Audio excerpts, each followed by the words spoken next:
Apollo Kibuloy and Kenneth Copeland.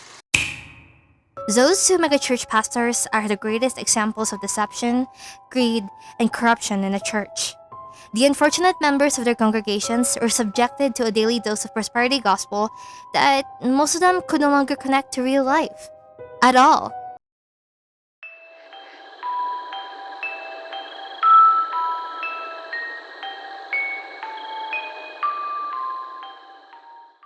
Hello everyone. Welcome back to another video and the second episode of Is it for the Lord or is it for clout? My name is Yuri, and as what you can tell, I'm a Christian YouTuber. In this video for today, we're going to talk about how some men willingly answer their so-called megachurch calling, only to turn it into a profitable business that does more harm than good to its congregation. If you don't know what a megachurch is, it's basically a Protestant church that houses around 2,000 attendees or more during its Sunday or Saturday services. Unlike some of the smaller churches of the Protestant denomination, megachurches are extremely focused on the contemporary side of things. They're very active on social media. They use Christian music that are written by contemporary Christian songwriters, and they're very open and offer a wide range of social and outreach ministries, such as education and sports. Other than that, megachurch pastors are known to be quite charismatic and authoritative. So charismatic that some of them are actively swindling their congregation without anyone noticing. Save for their ex-members, of course, who are now doing their best to expose their ex-church's corrupted ways. How in the world could those corrupt pastors do such thing, you ask? Well, let's carefully break it down, shall we? Let's talk about the psychological stuff first. All of us have bad days, yes? Bad days which could later on transform to days full of desperation. Desperation that would ultimately lead to decisions that are either against the rules or your moral code. Us human beings are social creatures. So, there will always be a time when we'll approach someone to share our troubles with. Yes, even if we are introverted. That's when the members of these corrupt megachurches come in. They actively prey on the weak-minded. If I could still remember correctly, when I was still 13 years old, my late Catholic dad told me that those megachurches who stand on corrupt business always have psychology experts in their congregations. They can readily tell when someone's about to lose it, when someone's about to do the unthinkable because of pure desperation. Once their cards are all laid out, then that's when they'll make their move. Let's use an example to make it easier for our brain to digest. You just got fired from your job. You caught your lover cheating on you. Your landlord decided that today's a perfect day to kick you out. Messy, yeah? Who wouldn't cry their heads off in that situation? After contemplating on your life choices for a bit, you eventually decided to call your primary school bestie, someone whom you haven't talked with for years ever since you graduated from primary school, and invited them out for coffee. At the coffee shop, you finally spilled the beans through snot and tears, all the while your friend patiently listened. After you're done, your friend offers to pay for your coffee and snack and invites you to come over at her church to cry your heart out to the Lord this upcoming Sunday. Of course, you said yes. I mean, there's no harm in doing so, right? Sunday arrived. You joined your friend at her church and cried all throughout the service. Once the service was over, your friend invited you into another room for a quick cup of joe.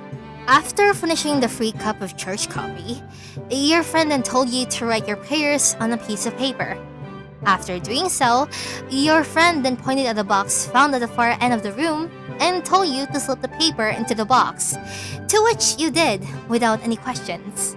Once you've left the church building, your friend, with a sly smile, then tells you to wait for God's miracle. Fast forward a few days later, you're unexpectedly hired into a high-paying position. An anonymous Good Samaritan suddenly bought you not just a brand new house, but a brand new car too. You then called your friend and excitedly told them that all of your prayers have been answered, to which your friend replied with a sly, "That's good news. Come back to church this Sunday, and don't forget to write your prayers on a piece of paper and put them into the same box."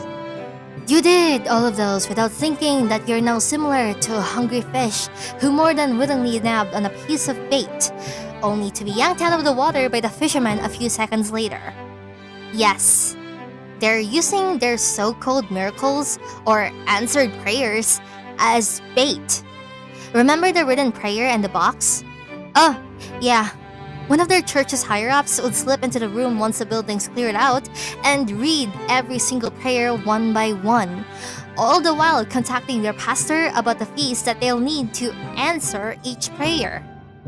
After each answered prayer, you'll be then swindled into joining their church. And since you've willingly become the sheep of a corrupted shepherd, oh my, that means that you'll have to listen to every single word that your corrupted pastor shares until it brainwashes you. What a sick thing to do.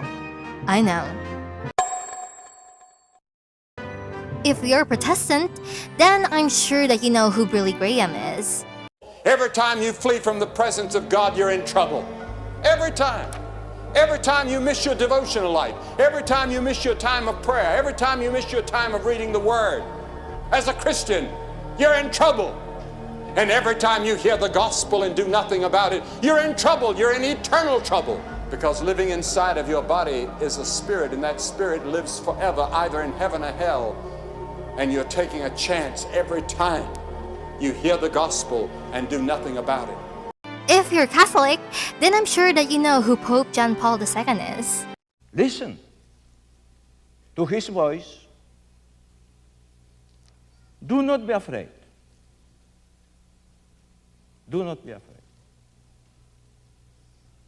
Open your hearts, open up your hearts to Christ.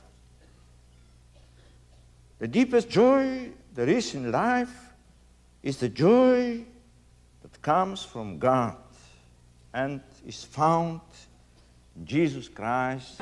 If you're Orthodox, then I'm sure that you know who Mary Emmanuel is. Satan will not attack Muhammad because he won him long time ago. Satan will not go after Buddha because he won him long ago. Satan will not go after Krishna because he won him and the 300 million gods long ago. Satan was overcome by one and was crushed on Calvary. His name is Jesus. That's why he will attack Jesus. Those three men worked so hard to spread the living word of the Almighty Living God. So hard that a lot of people eventually took notice and started yearning for God's love. They cared not about fame and money. Those were only side effects of their diligent work. Unfortunately, the corrupt megachurch pastors don't have the same mindset as those three. They saw how thirsty and hungry the people are for the living word. They saw how people are more than willing to do anything just to get their hands on a Bible, just to enter church. And they're using those as a capital because they know how easy it is to manipulate those who are hungry and thirsty. Aside from the fame and fortune that evangelism unexpectedly gives someone, the seemingly never-ending wave of donations from your church's 2,000 or more members are the cherries on top. Just imagine all the free food that you get every Sunday. The free cars. The free properties. The free jets. Oh yes, the jets! All of those things you get for free in exchange of your church congregation's blood, sweat, and tears, though. Thanks to the points that I've given, we could now easily tell that those corrupt megachurch pastors are nothing but tyrants in disguise. Tyrants who are actively taking advantage of the people's desperation for the Lord. Tyrants who are actively ruining other people's lives just to build their own. Tyrants who are actively using people's need for connection with others just to add more to their congregation, aka their money field.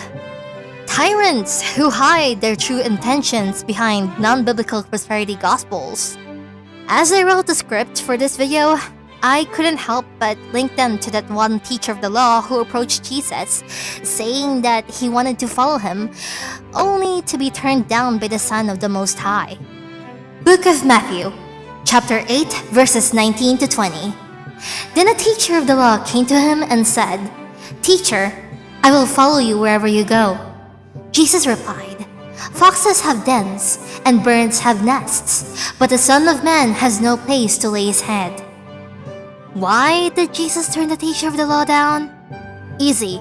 Jesus Christ knew that the teacher of the law's heart wasn't really open for him, but was instead open for the unexpected fame that followed Jesus wherever he went. So, my advice is, be careful and pray to the Lord Almighty for guidance. Do your research first and don't let yourself be swayed by anyone that uses the gospel until you know what their background is. Because, remember, even the devil himself knows scripture. So, that's all for today. Remember, if you truly want people to know more about the Lord, or if you truly want the Lord to work through you, then please avoid these kinds of churches and people. Stay safe, God bless, and please give this video a like and subscribe. Thank you.